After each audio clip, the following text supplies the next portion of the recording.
On a chilly October night, the sky was dark and filled with clouds, with only a sliver of moonlight struggling to pierce through the heavy shroud. Jack, a thrill-seeking young man, decided to challenge his friends Lore, Peter, and Jane to spend a night in the cemetery known among the townsfolk as the Haunted Cemetery. The cemetery on the outskirts of town was surrounded by eerie stories and legends. People whispered about things that moved at night, strange sounds, and lights that appeared and vanished. But Jack and his friends were not the type who feared stories.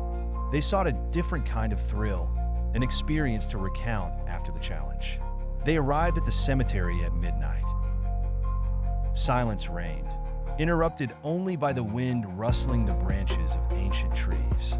The cemetery appeared utterly deserted, save for the meticulously carved stone statues that seemed to watch them with lifeless eyes.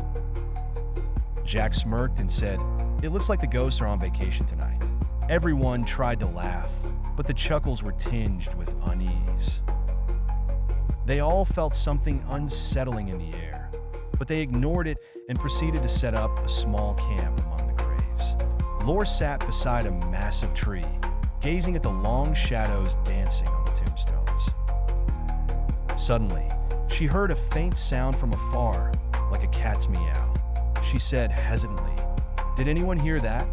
But Peter shrugged and said, "Don't worry, Lore, it's probably just a stray cat." Shortly afterward, Peter began to feel an unusual chill spreading through the air, as if the place was plunging into unnatural cold. While he tried to light a small fire, Jane noticed a strange movement among the graves. There were shadows moving, but not like tree shadows swayed by the wind. They moved in a strange, unnatural way, advancing towards them. At that moment, everyone started to feel nervous, but Jack, trying to maintain his composure, said calmly, "Maybe it's just our imagination. The old cemetery and this kind of weather are making us see things." But Lore felt that something real was happening. She looked around with wide eyes and spotted something glimmering between the graves, like the reflection of eyes staring directly at her. Suddenly, strange noises echoed around them, whispers and incomprehensible words, as if coming from the depths of the earth. Peter said with a trembling voice, "What are those sounds?" Everyone was genuinely scared now. The noises grew louder, as if surrounding them from all directions. Jack tried to stand up to locate the source of the sounds, but the ground beneath his feet seemed to tremble.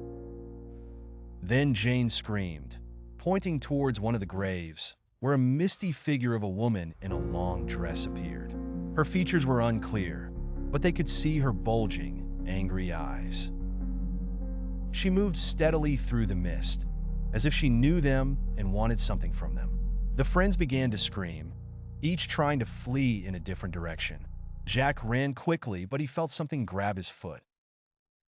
He looked down to see a white, icy hand emerging from the grave, trying to pull him down. He screamed at the top of his lungs and managed to break free, but he felt that the hand left a cold mark on his skin, a mark he couldn't shake off.